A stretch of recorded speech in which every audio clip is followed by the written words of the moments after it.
So I'm sitting here with my friend Toki Wright, who is the coordinator of our hip hop studies program at McNally Smith College of Music.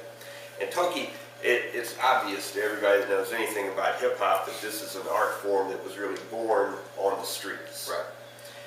Tell us, do you think, obviously you agree that it makes some sense for it now to be in an academic environment.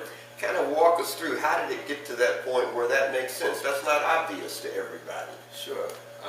Hip-hop has existed in a lot of different places that aren't where it originated. You know, you find hip-hop in music, fashion, you find hip-hop in school, in secondary education, you find it in, it won the last president in an election. You find hip-hop everywhere, so for it to not be in this environment would be a loss to upper level education. Well, I got to quickly follow up because that's an interesting statement. Elaborate a little bit on how it won the last presidential election. Well, the election before that, I know Puffy had the Vote or Die campaign. That was a big part of the push, but a big reason why the last president, our current president, has been able to win the election was by being hip and cool and being up to date and being able to say things like, everybody can't be Lil Wayne, so you better get your education. And being able to get cosigns from people like Will Smith and Jay-Z, and for our generation to know that he at least understood who those people were. You know, when they asked President Obama about what's in his iPod, the things that people really pointed out were the hip-hop selection. Oh, he has the Fugees, or he has Jay-Z, he has all these different songs that shows that he is paying attention to what's going on the street, what's going on for the younger generation. Well, that's a good point. That makes a lot of sense. So hip-hop in academia then, I mean, I think I could imagine there's some people that say that, well, now, how can you do a legitimate version of an art form that really belongs to the people and comes from a kind of wellspring that is the gritty reality, and you get it off in the ivory tower. Talk about that a little bit. Well, I mean, hip-hop is already in several ivory towers. I think the hip-hop that we get on a daily basis exists inside of an ivory tower somewhere. Somebody decided that was cool enough to market and to sell. Good point. Doesn't mean that it's the grittiest, truthful brand of hip-hop. It's just what somebody has offered and somebody believes is the most marketable version of hip-hop. So what we want to do is be able to look at all of these different subgenres and all these different spaces where hip-hop exists, whether it's at some big radio station or big TV station or big record company, all the way down to the community center that has after-school programs and has a beat-making class, and how all of these things relate and how all these things are hip-hop and how they exist on the spectrum, and that hip-hop isn't just one thing that you can pinpoint. Well, that's a great point. I love that answer. Let me follow up on that. Hip-hop not being one thing. Right. You know, I need to thank you, because in the time that we have pulled this program together over the last several years, and in the time that I've gotten to know and work with you a little bit, it's really broadened my awareness and my knowledge of this art form.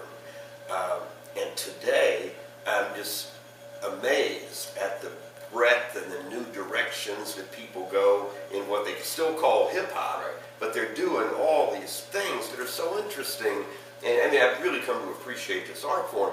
Now, are there things that you think are the essence, the essential elements that still allow music to be hip-hop? I'm not interested in labels, so to speak, but there is a core of this music.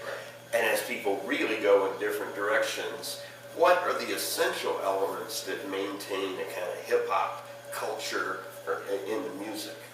Well, at its core, hip-hop's basic elements, as a lot of people know, are MCing, so being able to rap or rhyme, or being able to be the master of ceremonies, or having a voice, the vocalist, the DJ, the disc jockey, the brain, the person that plays all the music and makes sure that people are moving, the graffiti artist, the visual artist, the person that is able to put a mural or put a piece up that really explains the feeling of hip hop, even if it's very complex and hard to read.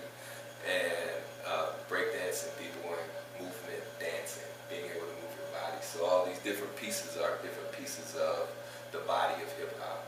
But you also have fashion, you also have entrepreneurship, you also have beatboxing, you also have all these other things that help make up the culture of hip hop.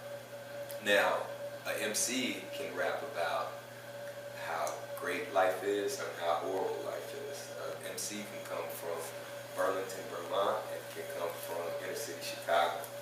And some of those core things that they might be talking about are similar.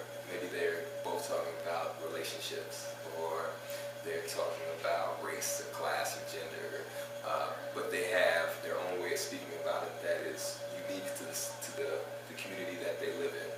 And that's why hip-hop is so open. And why? Because there are all these different voices and all these different interpretations of your own voice. And there really is no exact format to it. And that's why it's great to have hip-hop in this environment, because we have all of these different types of musicians and all these different types of people that have an interest in business that are coming from all over the country, all over the world, and they're putting their input in. We're taking pieces, we're putting pieces back.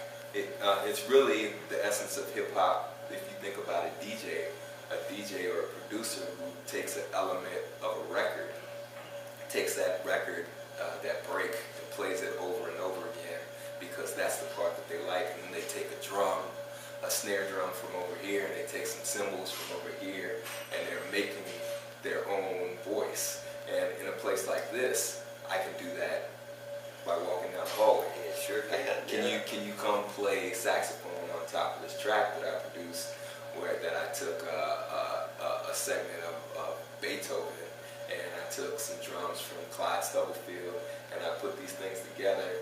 And I know you sing. Can you come, do a harmony behind, over this track? And then, you engineer. Can you come engineer this song? So it's a great environment for this to happen.